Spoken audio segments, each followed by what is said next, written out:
Anyway, so here we go. Up next is Dear White People. We have a promo for Dear White People, a satirical series following a group of university students of color as they navigate a diverse landscape of social injustice, cultural bias, political correctness, or lack thereof, and activism in the millennial, I always have a hard time pronouncing that word, and many others. Anyway, age. Following that, we have a conversation by creator Justin, how do I pronounce this, girl? Let's see. Where is it? Right here. Oh, so Simien. Simien, yes, Justin and cast Simien. member Griffin Matthews on the intersection of Black and gay issues. Let's give it up to Dear White People. Yes, and our crew. Everybody's acting so different from the traits they previously established. If everyone stayed exactly the same, life would be tedious and predictable, like a third season of a Netflix show. You're listening to Dear White People with Joelle Brooks. Same title, new spin. The show's gonna be a little different with your girl. Listen up, you bougie mother. The only voice you need in your head is your own. You just gotta lean in. Guessing her people came in on a different ship than ours. Where's the lie? She white, right? So what would you like to say to us and to our community right now? I think the thing that it's Father's Day. Happy Father's Day, by the way. Thank you. The reason why I'm in my closet is because my 2-year-old is asleep. So this is what is going on, y'all? Happy 50th anniversary to the San Francisco Pride. By the way, you've got me, Justin Simien, the filmmaker and creator behind Dear White People, but you also have the amazing Griffin Matthews. Hi, 50. Yes. Or the other way, 50. Griffin, who are you and what do you have to do with this show? I play Deontay. Yes. My favorite character to date, and this is my first season on the show. It is. The first and best. But it wasn't the first time we've encountered each other in the Dear White People journey. Well, I auditioned to play Lionel 300 years ago. I know. When I was a young boy, I auditioned to play Lionel for the movie, and I got really close. I think it was down to me and I won't even say his name. And he got it, and I didn't get it. And I was so sad because I really wanted, it was one of the first scripts that I read I guess I was in my early 20s or mid 20s. It was one of those scripts that I read and I was like, oh my God, it's me on a page. And that just was not the case at the time when I was living in Hollywood. It was not the case. So when where's my dog? My cat's making a cameo. She can't help herself. She's so dramatic. She's like, there's a beautiful Zoom. I have to get in there. Sorry. No, I know. I read that script and thought, this is me. And what I loved so much about who Lionel is and was is he was not what we were used to seeing as the gay, Black, nerdy. I was like, oh, this is something else. He doesn't require a 6-pack. He doesn't require, all of this bravado that I think a lot of the characters that we see on TV that are gay, we see them like still playing football. And I'm like, I don't play football. So I auditioned for that. I didn't get it. And then a couple years went by, the TV show happened. And my agency reached out and said, Griffin wants to audition for Lionel for the TV series. And then the feedback was, you're too old. That's what they told me. Griffin, I never said that to anybody. They told me I was too old. Who? I don't know. I mean, at this point, I'm on the show, so everything's great. But to That's come wild. back, to come back after 2 seasons and join the 3rd season, to come back and be Lionel's kind of mentor has been full circle, and also it's the right space in my life. When I read Deontay, I am now closer to that character than I am to Lionel, so it's sort of just everything works out. Well, I certainly am sorry that I put you through a rejection spiral. I have been through many, and I don't mean to inflict that pain onto anybody. I thought you were wonderful when you auditioned for Lionel in the first place, but I have to say, you as Deontay is such a revelation, and Deontay is a really important character for me because Lionel also represents me at a much earlier time in my gay development, where like he is still trying to figure out, how do I marry like my gay identity with my Black identity, with my, you know, introversion, with my nerdiness, with, you know, he's still in the weeds there. But you know, Deontay is based on a young man that was in my life that passed away, unfortunately, when we were in our 20s. But he was just such a out loud, gay, joyful presence in my life growing up and in so many people's lives. He was obsessed with Beyonce and, you know, was just so effortlessly funny. And even though he was younger than me in a lot of ways, showed me how to do it, like how to just be gay out loud. And Deontay as a character has allowed the show to move beyond just Lionel's limited point of view of what being gay means, but really open up to the whole queer community at Winchester. So I just thank you so much for not only being a part of the legacy of Dear White People, because wanting to talk about the intersections of gay and Black is a big passion of mine, but you've really delivered, Griffin. I mean, everyone is talking about you as this character. Talk to me a little bit about just the experience on set, playing Deontay, and what I really love about you in particular is that you really embody him and bring his spirit into the world in a very thoughtful way. You're very sweet. Thank you for saying that. That means a lot. And I think, you know, first of all, Deontay was on the page. And that was such a gift because I didn't have to fix anything on the page. A lot of times when you're acting, you go in, especially normally I'm the token Black guy on a show. Sure. And so like I go in and I start fixing.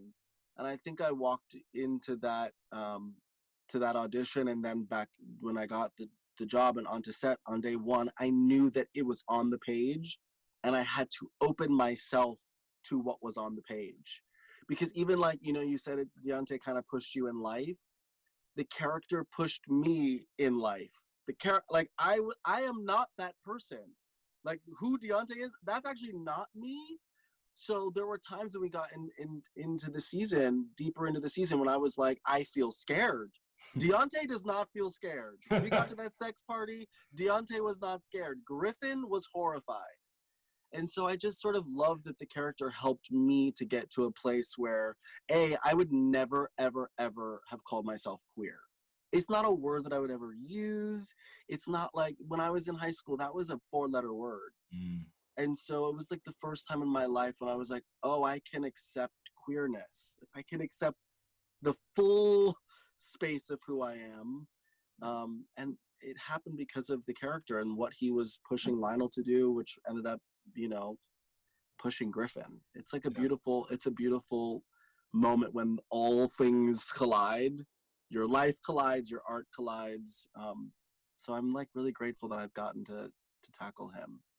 Well, it's also just great as a gay man, a gay Black man, to truly have a creative connection with another gay Black man who inspires me deeply. You are up to so many things.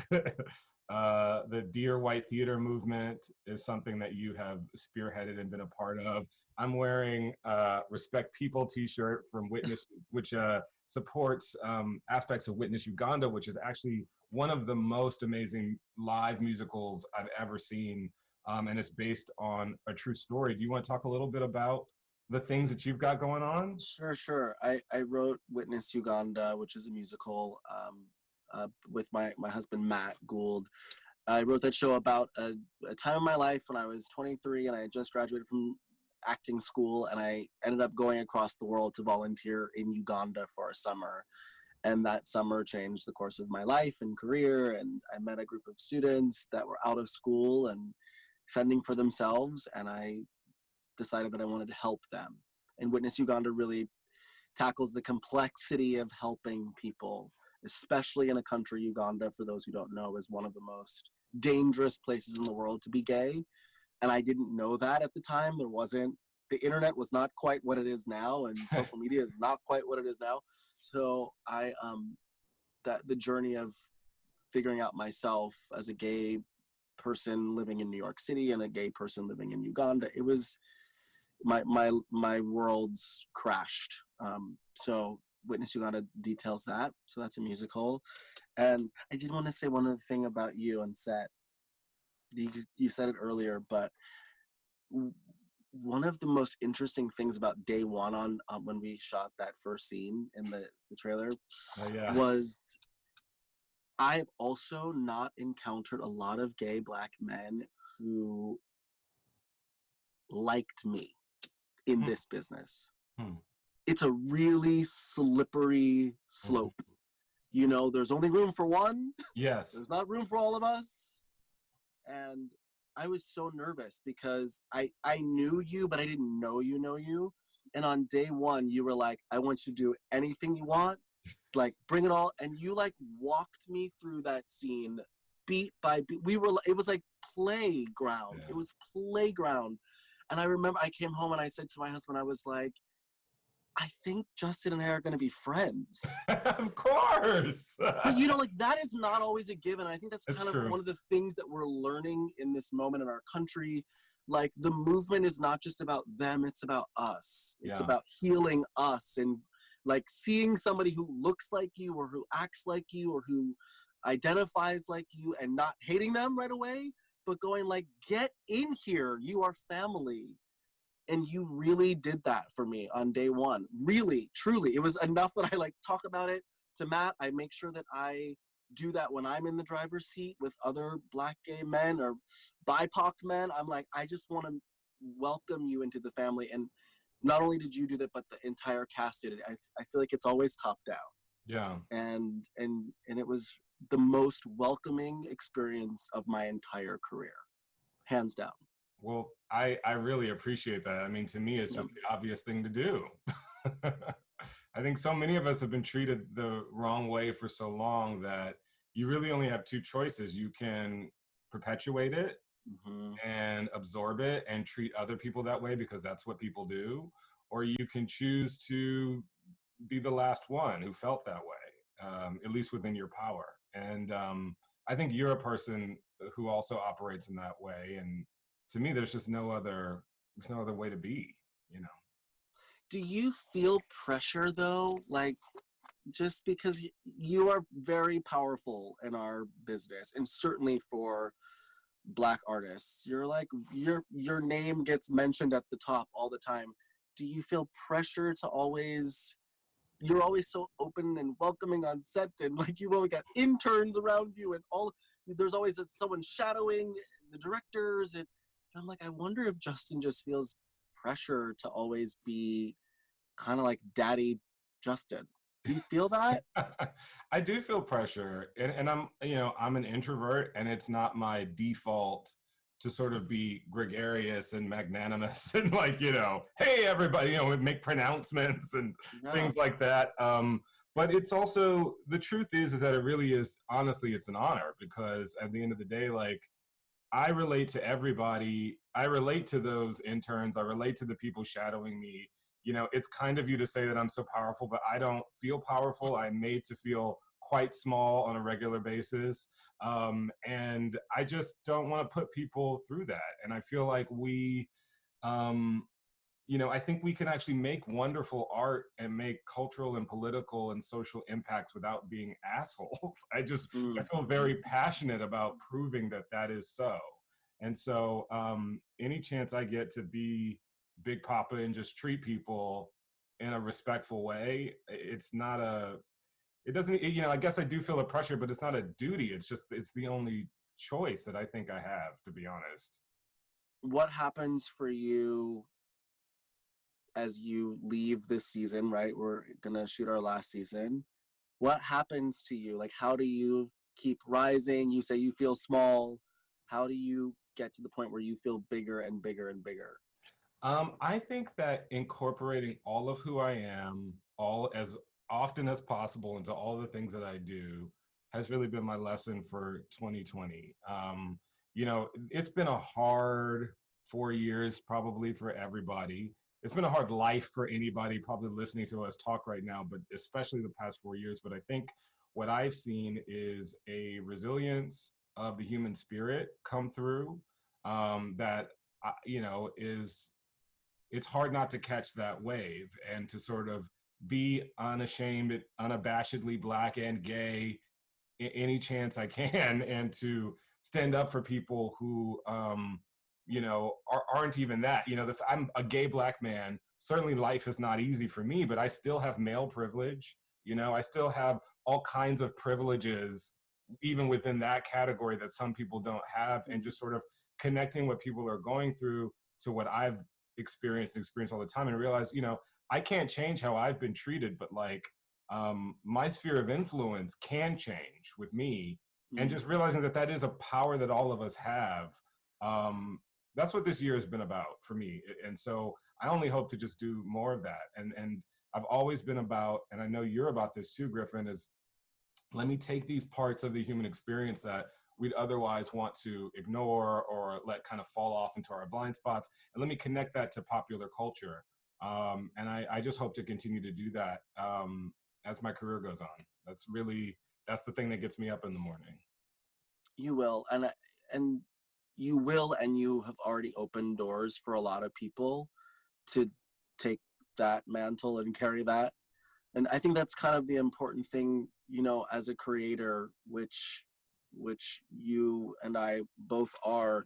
I think it's about opening the door. I think Ava said this in one of her speeches or one of her interviews. She was like, if the door closes behind me, then the door never opened. Yeah. And I feel like right now in our country, this whole movement about race and race in the workplace, racism all over our lives, racism inside of our community, the gay community, the LGBTQI plus community, the BIPOC community, I feel like all of that is about the struggle is to open the door and keep it open. Keep it open, which is an ongoing process. It's an ongoing, it's not a one-time quick fix thing. Yeah. Is there, okay, so we've been asked to share a message specifically of hope to inspire our community to stay resilient. Resilience, I think, is a word that's coming up a lot. To stay informed, to mobilize, and to, for God's sake, vote. Oh my God. In every election, but especially the one coming up in November. Griffin, I'm going to turn it to you because you always inspire me. So what would you like to say to us and to our community right now? I think the thing that it's Father's Day. Happy Father's Day, by the way. Yeah. Thank you. The reason why I'm in my closet is because my 2-year-old is asleep. So this is like this is the safe space. I've done the gay interview in the closet. If it goes well, I'll come out the closet. But you will come out, and that's what's important. I'm gonna come out of this closet. But you know, the thing that I want to say is I think our community has to continue to dream. It's like been on my heart in the past couple of weeks as the country is sort of dealing with itself, and then our industry is dealing with itself.